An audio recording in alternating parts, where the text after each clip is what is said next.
My name is Maeve Hart, and I am 62 years old. I have 3 scars I can point to. One from a C-section, one from a biopsy that said, benign, and one you can't see.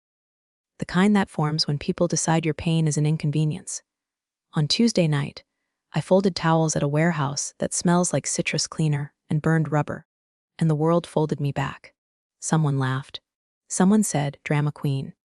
When I woke to lights the color of winter, a stranger buckled a wristband around me. The band knew my birth date. The chart thought it knew my wishes. The barcode scanner kept chirping.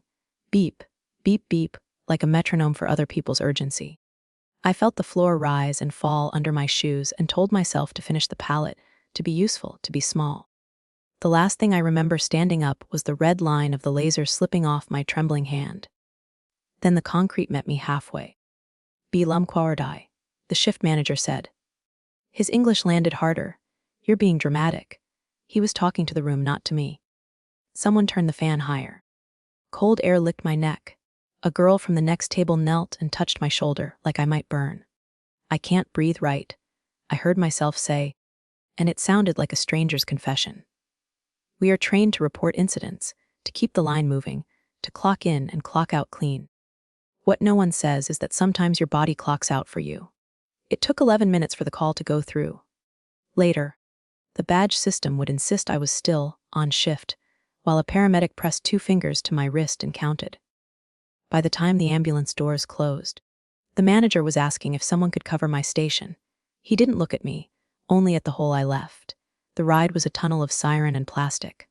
Maeve, do you have family we should call? The EMT shouted over the clatter.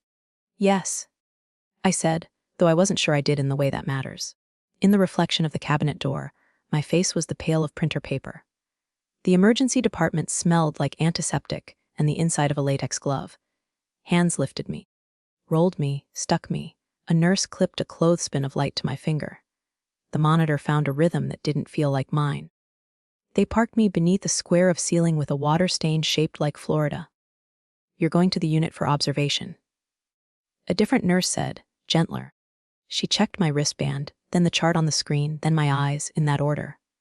We have your paperwork here. My paperwork, I asked. She lowered her voice. There's a DNR attached to your file. Do not resuscitate. Is that correct? The letters, so tidy, so final, hung between us like a door on its hinges. I thought of my kitchen junk drawer rubber bands, expired coupons, a pen that wrote when it felt like it. I had signed things in my life. Permission slips, pay stubs. The divorce that arrived on a Tuesday like a weather system. But not that. No, I said, and my voice sounded like gravel. That's not mine. She looked at the screen again, as if the cursor might flinch. We'll flag it, she said. We'll double, check, double. 2 words that should have been obvious and felt like a miracle. Somewhere far away, a phone rang and went to voicemail. The monitor kept time. I followed the green line across the black field, the way a driver follows lane paint at night, and tried to keep my breath inside it.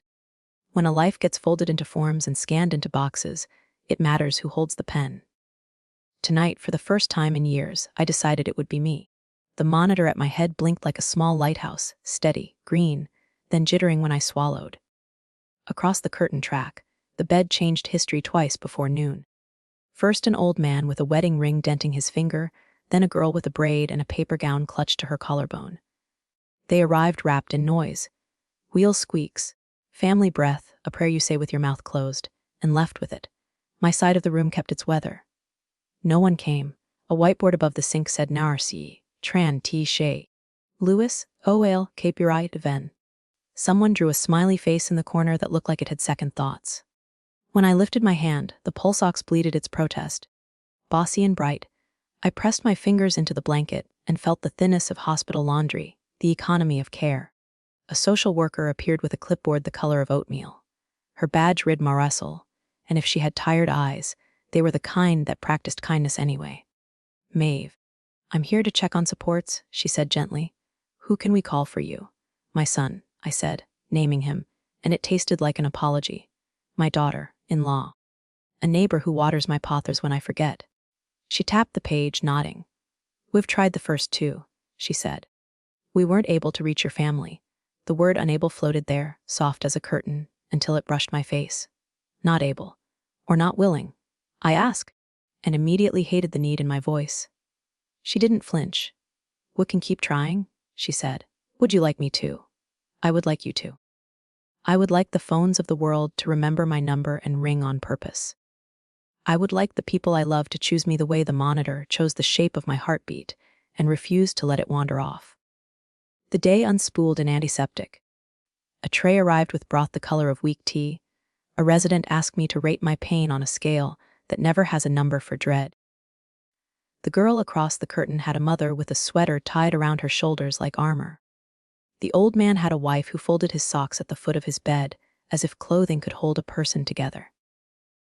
My corner held a plastic pitcher and the hum of the air vent. No one came. Sometime after 3, when the fluorescent lights hummed louder than the hallway voices, Marisol returned, a new page on her clipboard. "I wanted to follow up," she said, voice low, like she was protecting me from the room. "Our log shows we attempted contact earlier." The call connected. She glanced at the line again, measuring the truth. It disconnected after 6 seconds. 6 seconds is enough time to hear a stranger say hospital and decide you don't like the sound of it. It's enough time to register the shape of my name and hang up before it finishes. I pictured my son's phone lighting the kitchen, the thumb hovering. The line opening like a door cracked for a draft, and then closing. A choice so small it could hide under a fingernail. "Sometimes people get scared," Marisol said, as if offering me a coat I didn't want to wear. "Sometimes they call back later." "Did they?" I asked. We both looked at the empty space beside my bed. "When she left." She smoothed the edge of my blanket the way mothers do when they're running out of ways to help. I stared at the green line on the monitor and kept my breath even, as instructed. I thought of the DNR in my file that wasn't mine, of signatures that wear your face without asking permission, of the neat boxes where lives are meant to fit. We talk about absence like weather, something that happens to us, something we endure. But a log doesn't lie to call answered, a call ended. "Vacant," says the room. "Vacant," says the chair in the corner. What the record says is simpler and harder. Absence can be an action too. The photo arrives while the IV pump ticks off a measure. I don't understand me on a gurney, mouth slack, a smear of hair across my cheek. In the corner of the image, the break room microwave glows 20:17 a.m., and someone has added 3 crying, laughing faces, as if my body were a punchline that landed on time. The screenshot comes from Louise, the tech whose name was on the whiteboard, accompanied by a text that reads, "I'm sorry. You should see this before it spreads." They name the thread Night Owls, and the comments run under the picture like a laugh track. So much for productivity. She always wants attention. EMs for a dizzy spell. The part that undoes me isn't the jokes. It's the familiarity with my suffering, the way people speak with their mouths full of me. By morning, another notification HR. Subject line double Arnanju de Gesrapiao Noafa Operioans. The body is careful and bloodless. On the night of Hey Datey, your actions resulted in workflow interruption for the U200-400 window. Future incidents may result in discipline up to and including termination. There's a link to a policy about voiding preventable medical escalations. As if bodies came with off switches you could flick when management needed quiet. I think about the word preventable, about the way I tried to prevent it by willing my knees to hold, by swallowing the metallic taste that climbed my throat. I think about the girl who kneels beside me and the 11 minutes that pass like a century, while someone argues with himself about 9/11. The hospital brings me broth. The unit brings mourning, and with it the sense that a life can double as evidence. I open my old work portal on my phone, my thumb knows the password like a prayer, and find the badge log I in at 9:58 p.m., a column of green checks. Never registered, because I left strapped to a stretcher under fluorescent permission. The incident report, filed by the manager, says EMS contacted at 20:31. Luis messages again Maeve. There's a security timestamp on the floor cameras. You went down at 20:20. I told him to call. He told me to give her a second. He sends a photo of the wall clock over the scanner line, the minute hand sitting on the same 20:20 that divides my night into before and after. I stare until the numbers refuse to mean anything but time stolen. When HR calls, their voice is the voice you save for a delicate vase. "We're concerned about your ability to perform essential functions." The woman says, "We also need to address the disruption." I have the badge record, I say. And the timestamp from the camera. 11 minutes. There's a pause. Long enough to fall through. We'll review, she says, that marvelous verb that means no one has to admit the thing you already know. I forward the email to myself, to a folder I name K. I add the screenshots, the text from Luis, the warning with its gray, official font. Paper doesn't feel like armor until you stack enough of it to stop a blade. In the next bed across the curtain, someone's mother says, "He's gonna be fine," and I realize I am jealous of the certainty in her grammar.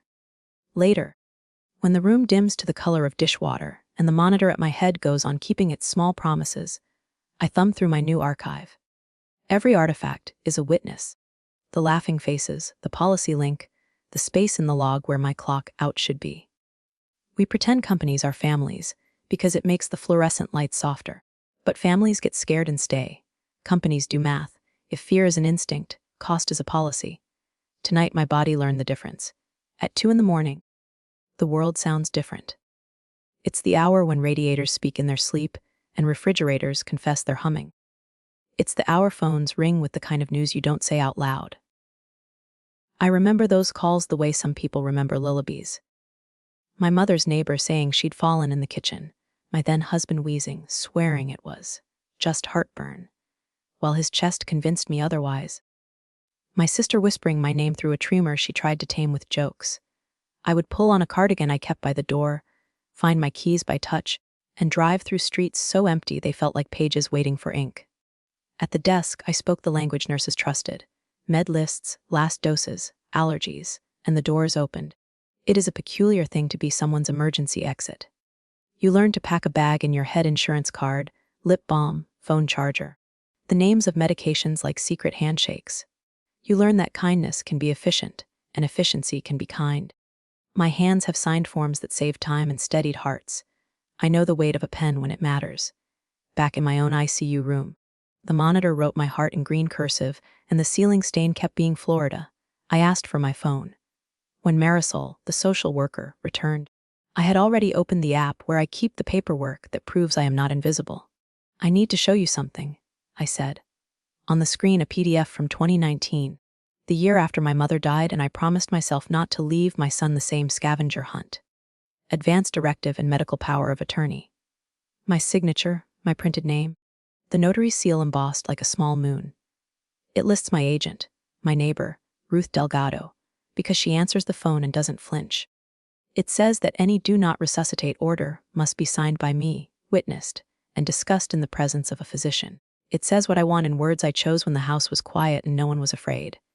Marisol leaned in. "This is current. Updated last year," I said. "There's a wallet card, too." I held up the cracked plastic sleeve like a talisman.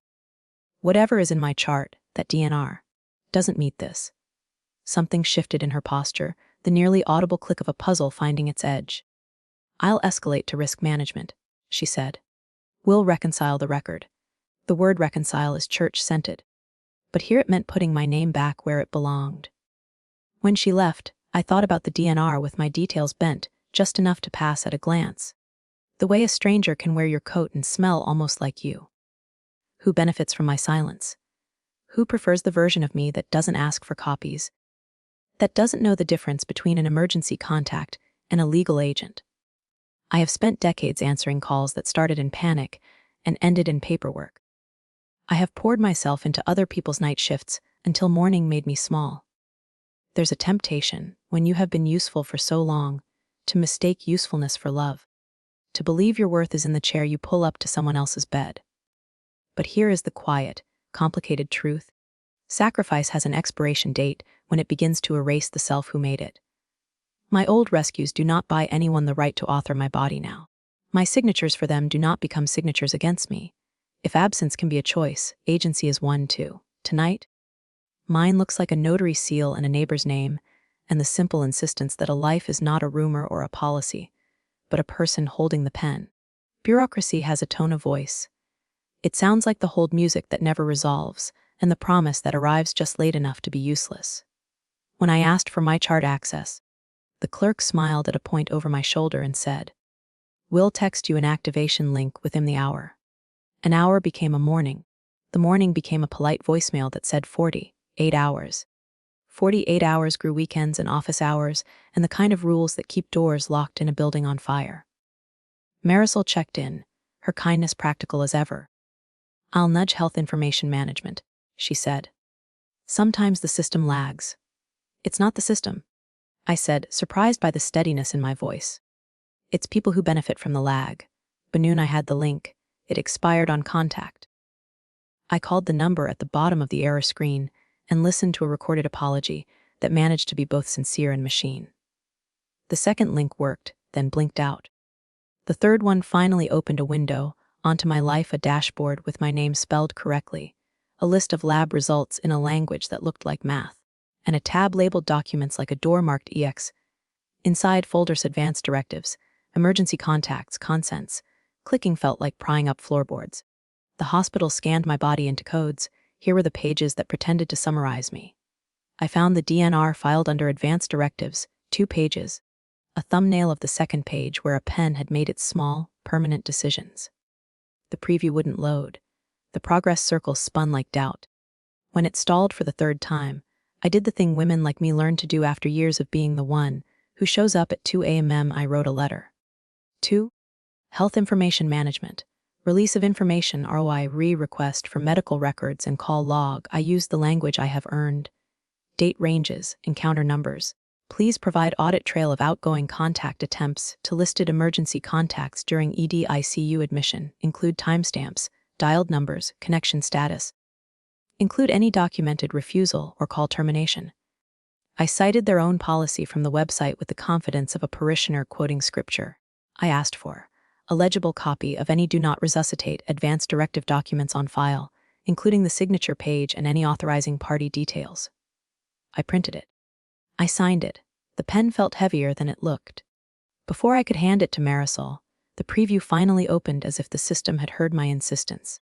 The document filled the screen do not resuscitate out of hospital order. My name typed where it should be. A scrawl in the corner where my signature would go if I had given it. Letters I could not make into myself.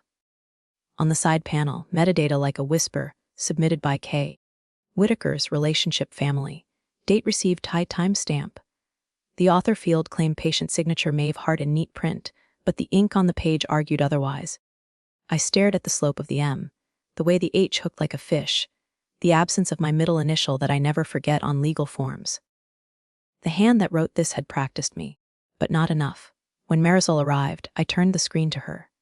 "The signature isn't mine," I said. "And the person who submitted it. She is family by marriage. She is not my agent."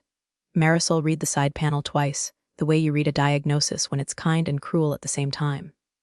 "Will escalate," she said quietly. "Risk management, immediately. And Heim will process your OI letter faster when it's in writing." Behind me, the monitor kept its steady green handwriting, indifferent to the politics of ink. In the hallway, wheels turned and doors sighed.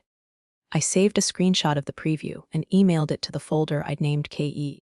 Paper isn't armor until it's stacked, but the first sheet is still a start. We like to think truth lives in declarations, loud, righteous, unanimous. But most of the truths that matter have footers and margins. They show up as connection times and phone numbers, as who answered and who hung up, as loops and strokes of a pen that knows its owner.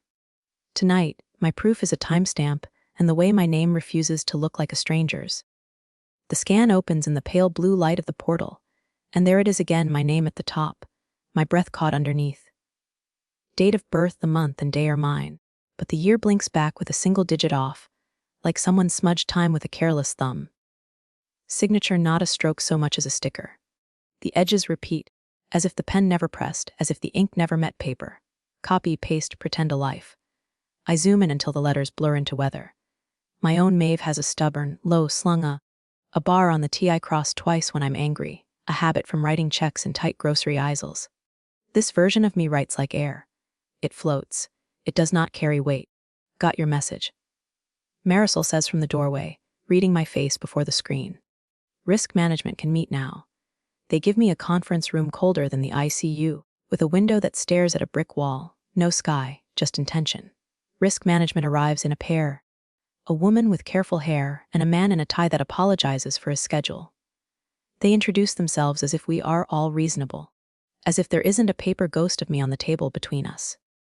We're here to reconcile the documentation, the woman says, folding her hands. We see an out of hospital DNR on file. It's not mine, I say, and place my own advance directive beside it like a birth certificate. The date on your DNR gets my birthday wrong. The signature doesn't match, and the submitter is my daughter-in-law, not my agent. My medical POA name's Ruth Delgado. I brought the notarized copy. They lean over the pages, the way people bend toward a painting everyone insists is authentic. The man clears his throat in the language of committees. Would take this very seriously. As seriously as 11 minutes. I ask, before I can iron the heat out of my tone. The woman doesn't blink. EMS timing is a separate review. For this, our workflow is to verify the DNR's provenance and remove it from active status if it doesn't meet standards. Provenance. What a word for something that decided whether I got another sunrise. Marisol slides a release of information form to me. The pen is heavy in my hand, familiar like an old grief. The man speaks in bullet points, audit trail, attestation, addicts of acronyms. The woman promises a letter. They thank me as if gratitude could stand in for oxygen. On the way back to the unit, a nurse steps into my path. Her badge says Tran. Her eyes say I have held other people's fear and not drowned. She glances once at the conference room door, once at the ceiling camera, and then leans close enough that I can see the tiny freckle at the corner of her lip. We didn't act on that DNR, she whispers. It didn't look right. We treated you. For a second the hallway widens. I picture a different nurse on a different night. Someone tired, someone hurrying, someone trusting the file more than the face. How easily the green line on my monitor could have gone flat because a digit did. I nod, and my thank you comes out as breath. Back in my room, Florida still stains the ceiling. The monitor resumes its small, loyal handwriting. I stack the copies my POA. The portal screenshots the email from HR that tastes like tin. In the folder on my phone, Cape, I make a new subfolder and name it Marielle's. Though what I mean is humans who look twice. We talk about fate like a river, but so much of survival is a clerk who checks a birth year, a nurse who questions a signature, a manager who dials or doesn't. A life is not only the story you tell, it's the space you slip through when the door left for you is barely ajar. The DNR still lives in the system tonight, a ghost flagged for eviction. My own directive sits warm under my palm, embossed and ordinary. Between them is the narrow seam, where I kept breathing the hesitation of a good nurse, the stubbornness of a woman who knows her own name. Sometimes a miracle isn't thunder. It's the quiet click of rules failing to close in time. They arrive as if the corridor were a runway designed for their entrance. My son with a coffee he won't drink, and my daughter-in-law in leggings that shine like certainty. The fluorescent light makes everyone look a shade more tired, but their words are awake. "Mom, you're being dramatic," he says, and it's almost tender. The way you soothe a child who insists there's a monster in the closet. She adds, "Why left work for this?" Then checks her watch, as if grief can be billed in 15-minute increments. The ICU hallway smells like soap that has given up. A vending machine hums like it's trying to remember a song. On the far wall, a poster warns about fall risks with a cartoon figure forever mid-trip. I think of the photo in the break room, the laughing faces, my open mouth. I think of the wrong year on the DNR and the signature that floats. I have spent a lifetime choosing not to make scenes. Today, the scene is choosing me. I collapsed. I say simply. They found a DNR in my chart. I watch their eyes for the flinch you can't control. My son exhales through his nose. You always said you didn't want to be a burden. There it is, the sentence that thinks it's love. Wanting to carry my own weight is not the same as asking to be dropped. I tell him. Where were you when they called? We didn't get anything. My daughter-in-law says quickly.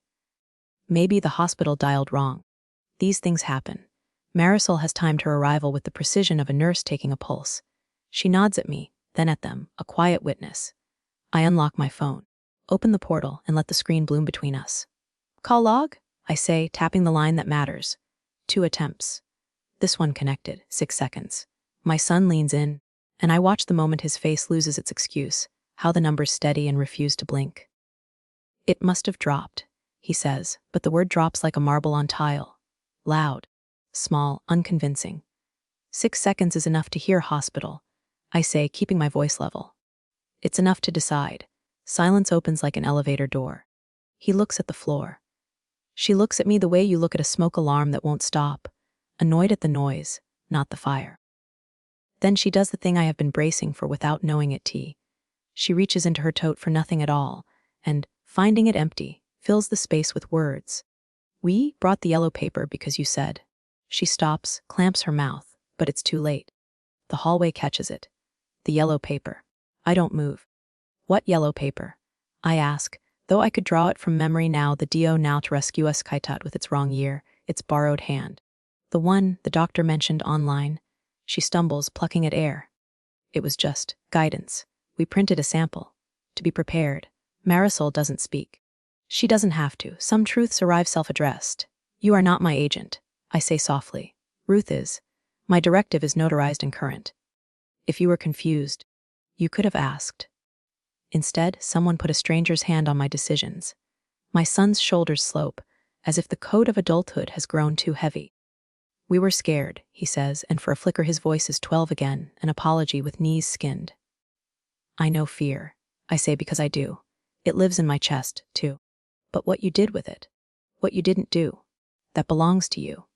A monitor chirps in a nearby room, an elevator sighs open like a held breath. My daughter-in-law bites the corner of her lip, then tries on a smile that doesn't fit.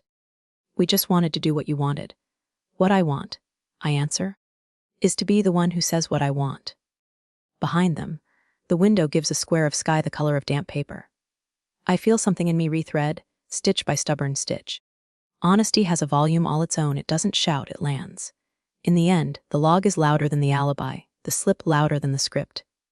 6 seconds is a whisper, but the truth it leaves behind makes a sound you can't unhear. His letterhead looked like a promised Navy serif on heavy paper, the kind that doesn't curl when the room gets damp. He introduced himself as Daniel Kerr, and if his suit had an opinion, it was that facts are kinder than outrage. He asked for everything: my medical power of attorney, the screenshots from my chart, the scan of the DNR that wore my name like a borrowed coat. He read in silence the way cardiologists listen for murmurs in the margins. All right, he said at last, tapping the notarized seal on my POA. This is valid and current.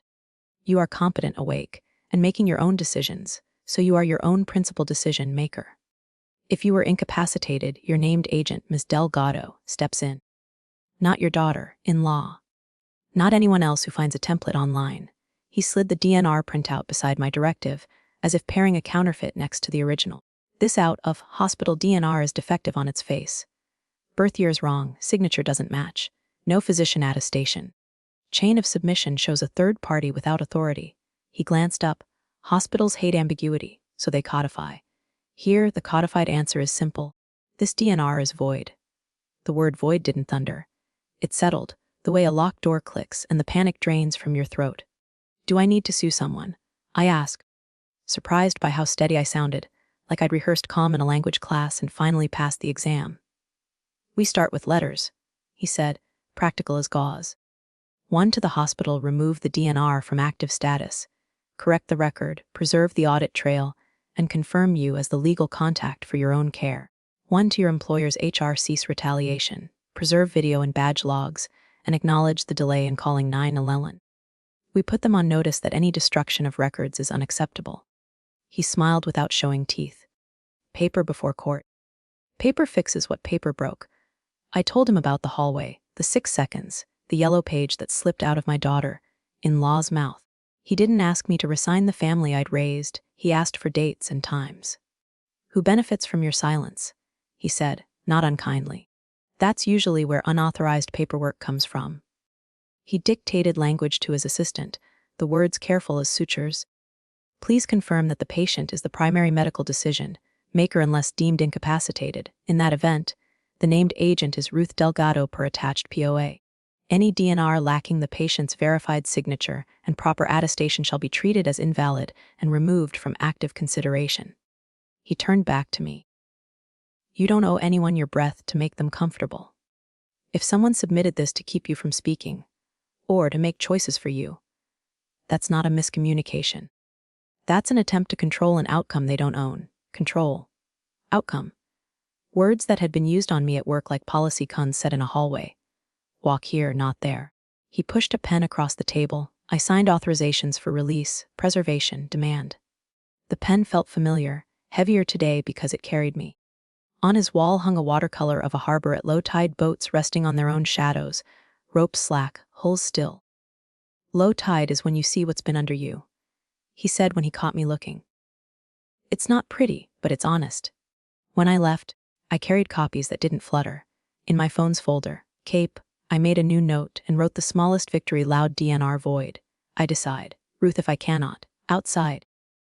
The afternoon had the bashful sun of early spring, and for the first time since the scanner's red line slid off my hand, the air didn't feel borrowed. No one gets to write the last line for me. Not a policy, not a forged flourish, not a family member who mistakes access for love. The ending is not a blank they can fill in, it's a page I will turn myself. I come home to a mailbox with opinions. Flyers drool from the slot, lost cat, yard sale, revival meeting, and wedged between them is a postcard that isn't signed, heard you fainted. Maybe slow down, some people can't handle nights. My building has a bulletin board near the laundry with a cork that remembers everything. Today it remembers me. Someone has circled my name on the tenant's list with a smiley face that looks like a bruise. Inside, the answering machine, yes, I still have one, flashes red. 2 wrong numbers, one recorded voice promising I could lower my utilities by answering yes, and a neighbor who speaks as if gossip were a public service. Maeve, honey. Folks are saying you made a scene at work. You know how people talk.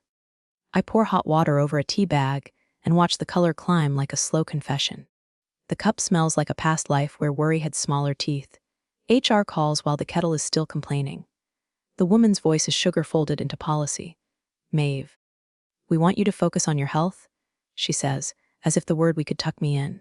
If you request a voluntary medical leave, we can put this behind us. Behind whom? I want to ask. Whose back does this story hide behind when it needs air? I'd like to put the delay in calling 911 behind us, I say. I'd like to put the break room photograph behind us. And the warning letter. I have the badge log and the camera timestamp. Silence phrase on her end, then reknits itself into something presentable. We take all concerns seriously. A leave would allow the investigation to proceed without friction. Friction is what happens when 2 truths meet and refuse to pass each other politely. No, I say, and the word surprises even me with its temperature. I'm coming back when my doctor clears me, and I'm filing a response. After we hang up, my phone chirps the familiar bravery of a text from Lewis. Check your email. In the folder KEP, a new subfolder FLORCAM, 2022231. The stills are numbered like a catechism. In the first, I'm upright, the scanner's red line jagging off my wrist. In the second, the floor tilts up to catch me. The third shows the manager stepping away, hand raised, not to call, but to wave off. In the fourth, the clock is a witness with nothing to lose, 2020. In the fifth, the hallway without my supervisor, a vacuum shaped like a decision. In the sixth, 3:31, a paramedic's jacket finally slicing the frame. I forward the images to Daniel Kerr, my lawyer, and to my own stubborn heart. He replies in minutes received. Preservation letter sent to employer. Do not accept leave as condition of silence. His confidence filters through the screen. It feels like standing under a porch light after years of guessing where the step ends. By evening, the building swallows its gossip, and the hallway smells like bleach pretending to be mercy. I sit with the stack on my table, my POA. The hospital's promise to purge the counterfeit DNR, the audit line that records 6 seconds of family, and the still frames where 11 minutes open like a sinkhole. Paper, when you stack enough of it, grows a spine. The cost shows up in small invoices. A son who doesn't call back. A shift, swapping message thread that goes quiet when my name appears. The knowledge that telling the truth is less like throwing a stone and more like holding one. Arms shaking, fingers numb, refusing to set it down for someone else to trip over later. I clean the mug. I leave it upside down on the rack to dry. I want my life to drip toward order, even if it takes all night. Tomorrow I will sign the response to HR. I will send the stills. I will be the woman who names what happened in sentences that don't apologize for existing. Silence has a price, and so does speech. I choose the bill with my name at the top. I make a bed out of documents. On my kitchen table, I smooth a manila folder until it lies as flat as the life I wish I had. Inside go the things that have become my bones. The notarized medical power of attorney with Ruth's name where it belongs. The hospital call log with its cruel 6-second confession. The floor, camera stills that catch the minute hand at 2020 and again at 2031, HR's warning with its careful font that never learned how to blush. I label each tab with a thin black marker that smells like permanent decisions. The folder makes a soft thud when it closes, the sound of a heartbeat in paper form. I tell myself that order is a kind of comfort, that if I can stack enough pages, I won't need a pillow. On a post-it, I write a sequence, a liturgy. POA call log, a badge log, HR report, a DNR counterproof. Daniel Kerr's email arrives while the kettle complains bring originals. We'll make certified copies and a chain of custody cover sheet. He is not a poet, which is exactly what I need. Facts lined up and marching. At the UPS store, the air smells like toner and cardboard and errand day panic. The notary wears bifocals on a beaded chain and a sweater the color of oatmeal. Sign here and here, she says, tapping the margins. She doesn't ask about the IV tape still faint on my wrist. Her stamp lands with a small thump and a burst of ink, a moon pressed into each page. The seal is warm when she hands it back, as if the paper has a pulse now, too. We scan until the glass warms under my palms. Copies multiply like rabbits. Daniel slides each into a clear sleeve, narrating dates as if he's teaching a child to count. We timestamp the emails, he says. We append the floor cam stills with metadata. We authenticate your screenshots with the portal's URL. We attach the hospital's letter acknowledging receipt of your AWI request. He stacks it, staple by staple, into something with a spine. Will the paper convince them? I ask. The paper reminds them, he says. Convincing is for juries. This is preservation. Back at the hospital, Marisol meets me with a new page that looks like Mercy in Times New Roman. Pastoral care stopped by, she says. They had notes from the first 2 days. I asked if the volunteer would be willing to write a statement. She hands me the form. I, Hannah Cho, volunteer chaplain, visited ICU bed 8 on date at 9:10 and 1745, on and date at 10:05 and 1920. No family or designated agent present at any of these visits. Patient alert for prayer on second visit. Expressed concern about no one coming. Signed, and then her name, the loops modest but certain. Something in my chest unclenches. A stranger saw the space where my people should have been and wrote it down. The stamp below her signature. The hospital's pastoral care department lands next to Daniel's notary seal, like two hands held over the same small fire. We add Hannah's statement to the folder, slide it behind the call log where it hums like a second witness. Daniel takes photos of each page with an app that squares the corners and flattens shadows. The digital copies fly to the CAPE folder and anchor there with dates and times. I email them to myself. I email them to Ruth. I email them to the future, which could use a few good receipts. That night I set the folder on the chair, by my bed the way a mother sets out tomorrow's clothes for a child who worries about mornings. I know paper won't soften the edge of a mattress or stop a rumor from growing legs. But it will remember. It will refuse to be polite when a fact needs teeth. In the quiet, I think of all the bedside hours I've logged for other people. The socks folded at the foot of a hospital bed, the watered plant, the hand held through a night that wouldn't end. The witness that arrived for me wore a volunteer badge and a calm voice and didn't owe me anything. Sometimes love is a family resemblance. Sometimes it's a signature from someone who learned your name 5 minutes ago and wrote it like it mattered. The union rep arrives with a notebook that has survived other storms. Her name is Anita G. Mez, and she wears a blazer the color of wet slate and a pin that says Dewey Kchot HR Saf. Louis stands beside her like a witness who has chosen a side. In the glassed, in HR conference room, the fluorescent lights hum like a bad memory, and the plant in the corner attempts optimism with 3 tired leaves. Let's be clear about the scope. Anita begins, voice calm, pen already uncapped. We're here to address the written warning and the delay in calling emergency services. She slides a copy of the floor, cam stills onto the table, each page living at the exact second it captured. And we're invoking our right to review electronic communications relevant to the incident. HR has perfected the neutral face. The manager who wrote the warning sits 2 chairs down, eyes fixed on a spot that isn't me. The HR rep smooths a stack of papers that do not need smoothing. We value Maeve's contributions, she says, as if my value were a coupon subject to expiration. This is a fact-finding meeting. Facts. Anita echoes, tapping her pen once like a gavel. Let's find them. We start with the call. The still at 20:20, my knees folding. The still at 23:01, the paramedics finally in frame. 11 minutes of hallway, of air, where someone should have dialed. Anita cites the safety policy I can quote by heart and the workplace poster about reporting immediately. The manager clears his throat in the language of regret after the fact. I believed it might resolve, he says. We were short.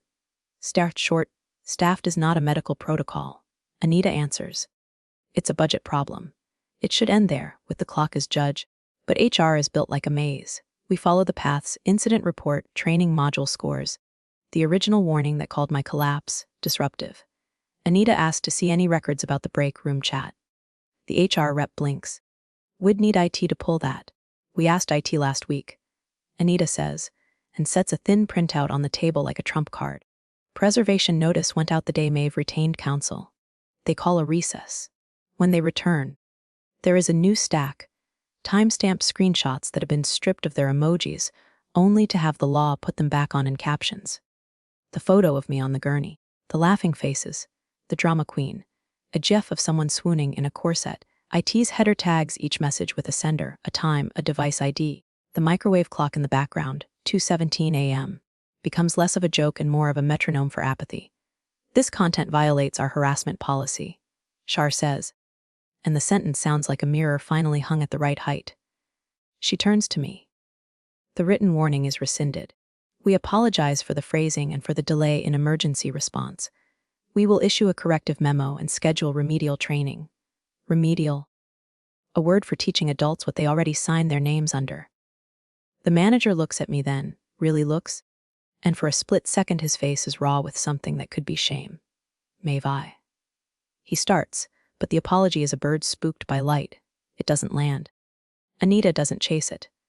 She asks for confirmation in writing, for a copy of the rescission, for the chat thread to be placed in the investigative file, for my warning to be erased from the HRUS as if it had never been born. She requests that Luis's text to me be recorded as protected activity. Her pen moves like a surgeon. Incision, suture, pressure, stop. When we step into the hallway, the plant's 3 leaves look braver. Luis squeezes my shoulder and then steps back, the way some people pray without words. Anita slips the rescission letter into my folder until the manila can barely close. My mother used to say a good name is the coat you wear in winter. I thought the fabric was character. I know now it's also documentation. Reputation is not only what people say when you leave the room, it's what the record says when they're forced to look. Today, the record learned new vocabulary 11 minutes. Extracted chat rescinded. My dignity didn't grow louder.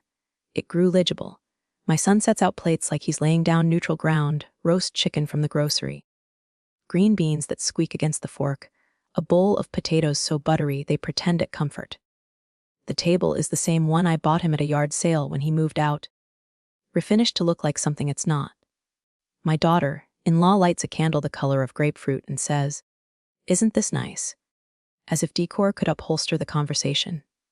I place the manila envelope on the empty chair beside me. It looks like a guest that knows too much.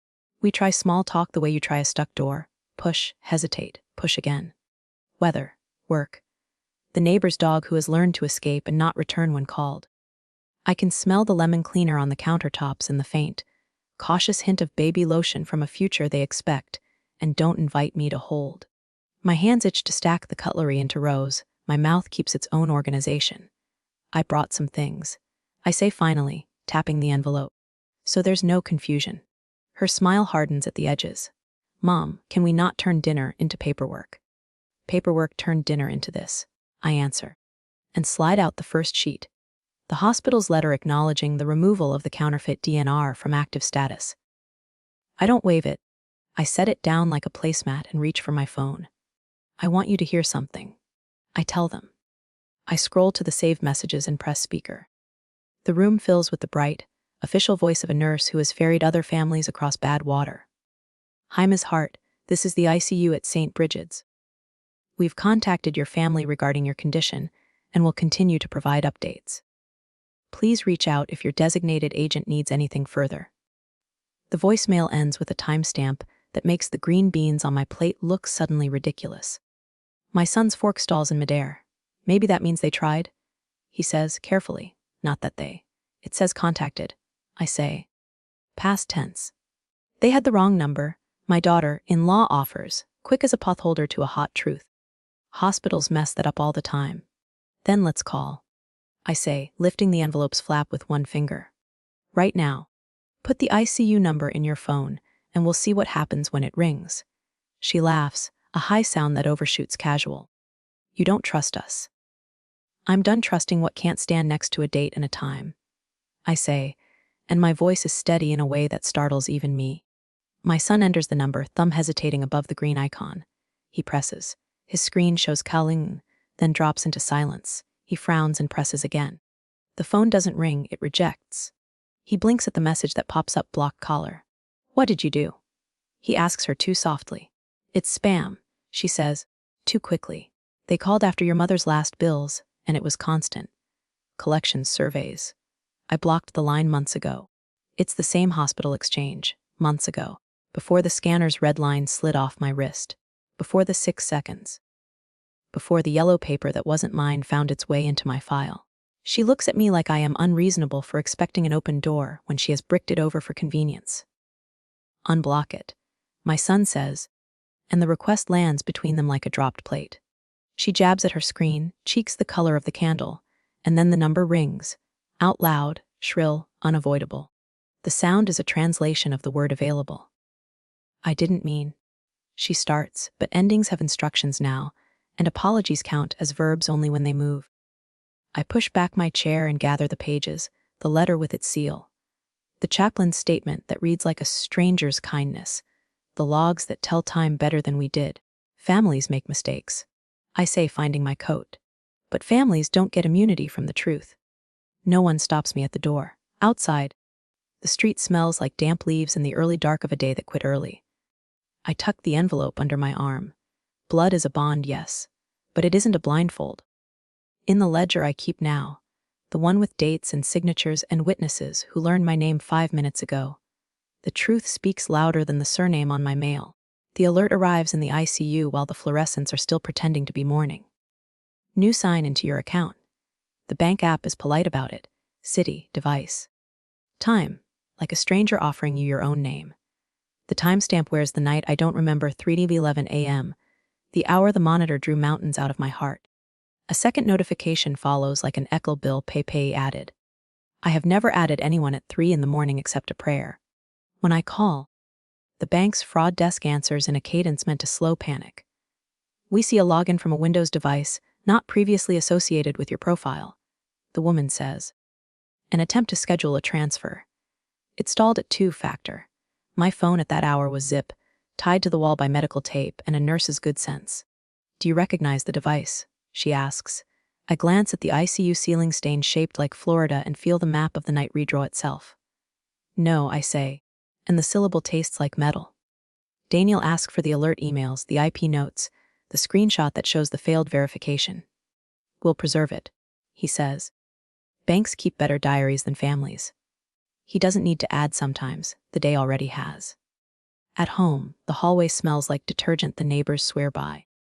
The deadbolt turns with a little hiccup it never had before.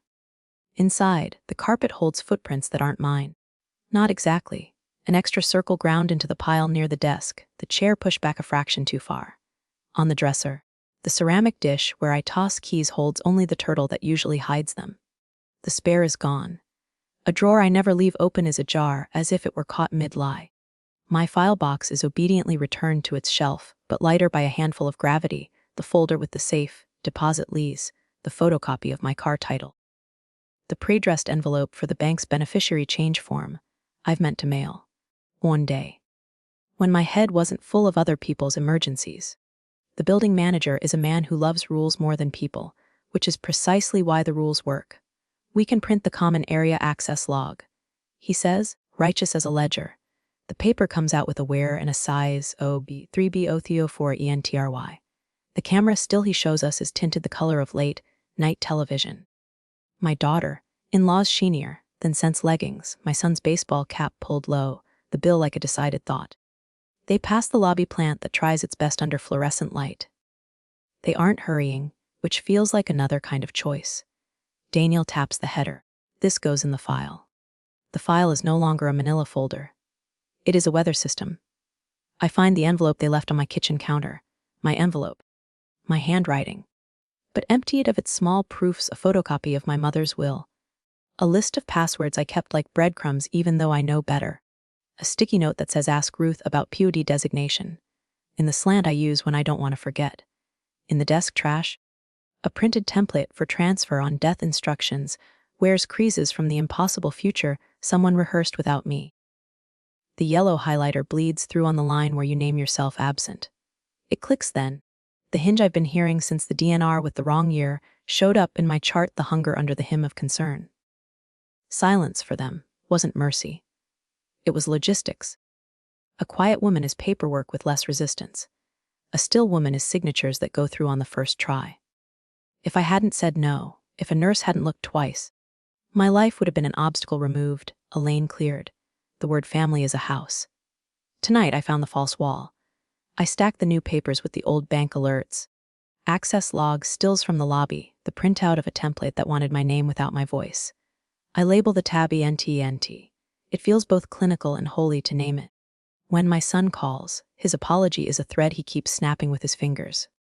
We were just trying to get ahead of things, he says. The sentence arrives wearing its borrowed coat. I picture the guest fob in his pocket, the turtle dish with an empty mouth, the frozen moment his thumb hovered over my account like a vulture learning the thermals. Getting ahead. I say, is not the same as getting away with it. I hang up. The room breathes. On the table, the file sits as square as a boundary. There are loves that rush toward your bed, even when you can't answer the phone. There are others that make room in your absence for the future they prefer. Worry is a language. So is want. If I've learned anything on the nights that borrow your name, it's this greed will wear the sweater of concern if you let it.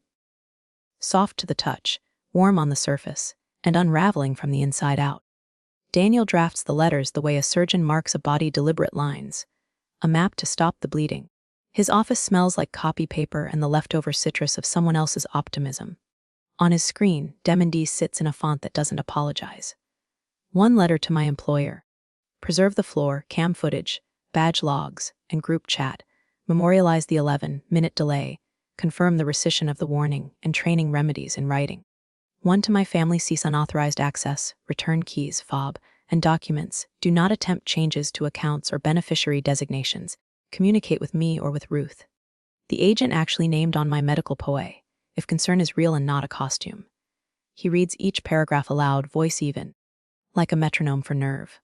We give them instructions, he says, so the silence has to work harder. By noon, the hospital's letter lands. Official and heavy with its own gravity. The logo glints in navy at the top. Below it, the sentences line up like steady breath. Re-clarification of records. Maeve Hart.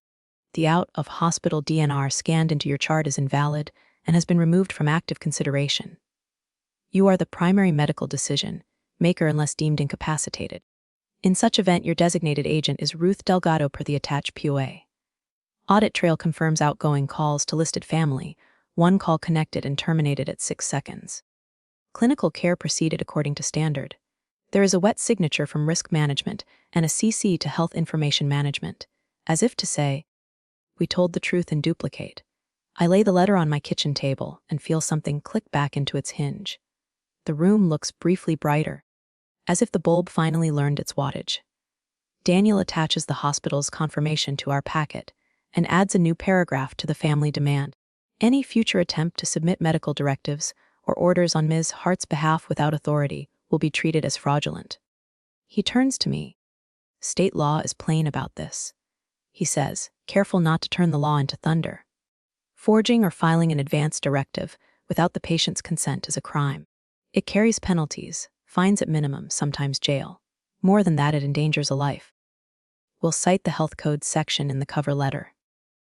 He doesn't read me the statute number. He reads me the sentence that matters. No one may decide for you by pretending to be you. The words sit down in me and make a home. At the notary, the stamp drops like tiny gavel strikes. We initial the chain of custody form, we date the exhibits. I watch my name appear again and again in the ink that belongs to me, not pasted, not borrowed, not floating. Just mine. The clerk runs the certified copies through a machine that hums as if it understands custody, as if the rollers know they're touching the difference between rumor and record. Back home, I slide the hospital letter behind the chaplain's statement and the call log, then clip the demand letters on top. The folder has begun to look like a spine, and when I touch it, I feel taller. I text Ruth a photo of the cover sheet. It's moving, I write. We are. She replies with a thumbs up, and then, because she knows me, with a heart I can believe in. That evening, my son sends a single-line text, "We got the letter." It carries the punctuation of someone discovering gravity. I type, erase, type again, and finally send what is both boundary and invitation. If you want to talk, bring your questions and your hands empty. Justice doesn't begin with a gavel. It begins with correcting a digit in a birth year, with a DNR taken out of a file it never deserved, with a signature that matches the hand that owns it. It begins with the right lines of text, aligned and dated, refusing to move when pushed. By morning, the post is gone. The break room thread that made a joke out of my mouth slack on a gurney blinks to message unavailable, and the microwave clock in the background returns to telling only time. An all-staff email arrives with the politeness of corporate weather, effective immediately. Your shift manager is placed on administrative leave pending investigation. The plant in the HR lobby, 3 leaves, stubborn, looks a shade greener, as if it too has been watered by consequence. Anita texts a checkmark and nothing else. She knows I prefer nouns to confetti. Louis sends a photo of the corridor where I fell, now with a new earnest sign at eye level, Mubu, sale 9 on 11. The sign is laminated and a little crooked, progress often is. By noon the letter lands, heavy logo, careful paragraphs. We regret the delay in activating emergency services and the tone of communications about your incident. The written warning has been rescinded and removed from your personnel file. You will receive back pay for all missed hours and overtime differentials. I read the line again, the one that turns an apology into a ledger entry, and feel the old air in my chest ask to be replaced. They add remedies the way a good nurse adds blankets, quietly and in the right order. Mandatory safety training for supervisors on my shift. Anti-harassment refresher for the entire warehouse. A commitment to review incident protocols with the union. No one uses the word sorry. The letter does something better. It signs the date. I go to the training because I want to see if the slides know my name. The facilitator is a paramedic who leaves his sarcasm at home. He says, "If you're wrong for calling, you bought someone 10 extra minutes of oxygen. If you're wrong for waiting, you may have bought a funeral." He clicks to a flowchart with boxes that lead to DIL9LN in a font almost large enough to be compassion. When he asks for questions, I raise my hand and say none. My reward is the steady silence of a room that has finally heard the difference between budget and breath. On the bus home, my phone vibrates with a number I don't recognize and a courage I do. The email has no salutation, only a subject line for your file. Please don't share my name. Inside are screenshots pulled from corners HR didn't know to search, jokes labeled "Just banter." A meme of a fainting Victorian with my initials typed underneath. A thread where someone typed DNR to do not reply to her, and 3 laughing icons standing in for a conscience. The timestamps sit there like witnesses who aren't afraid to be sworn. My breath catches on the edge of a laugh that isn't one. I forward them to Daniel and Anita, add them to Cape, and watch the folder accept the new weight without complaint. The reply from HR is prompt, almost warm-blooded. We have received the additional materials and will expand the scope of our review. Retaliation against the reporting party is strictly prohibited. I hope the anonymous coworker has a good coat and a friend to walk them to their car. I hope the building lights learn how to be brave. By evening, the whisper network dulls to a hum. The bulletin board by the laundry advertises only a lost mitten and a cat who answers to toast. The rumor that used my name like a napkin has been folded and thrown away. In its place, letters on letterhead, a timestamp trail, a laminated sign that might save a stranger I'll never meet. When I set the latest pages into the folder, it resists a little, the way a door does when you've added a proper lock. My dignity doesn't need to shout. It reads. It files. It waits for the next date to stamp. Words are light now. They're just kidding. There she's dramatic. Balloons let go of in a parking lot sky. The truth is what keeps my feet on the ground, ink that dries. Signatures that match, a record heavy enough to hold. I stand on the entry rug with a nail between my teeth, and the frame pressed to my chest. Thrift, store oak, glass wiped twice. The letter inside blinks navy, and sure beneath the lamplight, re-clarification of records. Maeve Hart. DNR invalid, removed from active consideration. Patient is her own decision maker. I tap the nail into the plaster with the heel of my hand and hang it where other people put family portraits. If you come to my door, this is what greets you, proof that I get to live by my own handwriting. Below the frame sits the little ceramic turtle dish. It holds exactly one key now, the one I choose to keep there. The guest fob lives in an envelope marked Rod Arnand. On the console I place the manila folder that has grown a spine. POA call log, chaplain's note, rescission letter, stills, demands. I used to hide paperwork in drawers like secrets. Today it sits in daylight, head up, at noon. Daniel meets me at a long table that smells faintly of lemon oil and court victories that didn't need a courtroom. Ruth takes the seat at my elbow. Her reading glasses perched like courage. We go line by line through my advance directive. Not the ghost someone tried to pin on me, but the real thing I author in present tense. If I can speak, I speak. If I cannot, Ruth speaks. We initial choices that are human, not heroic. We include the physician attestation they tried to counterfeit, and the witness signature the law requires. The notary's seal lands warm and circular on the corner. Daniel writes his name as witness, Ruth writes hers as agent. I sign where it says Maeve Hart in a hand that carries its own weather. The paper doesn't flutter. Back home, I edit a different kind of document, my phone. I open the blocked list and take the hospital out with one swipe. I put Ruth, Daniel, Anita, Marisol, and Louise on favorites and switch emergency bypass to on. I change my voicemail greeting. If you're calling as my person, say your name. If you're calling as rumor, the tone will take your message and I won't. For family, I add a note under each contact knock. Don't assume. It's petty, maybe. It's also a map. There's a knock in the late afternoon, 1 polite, 2 determined.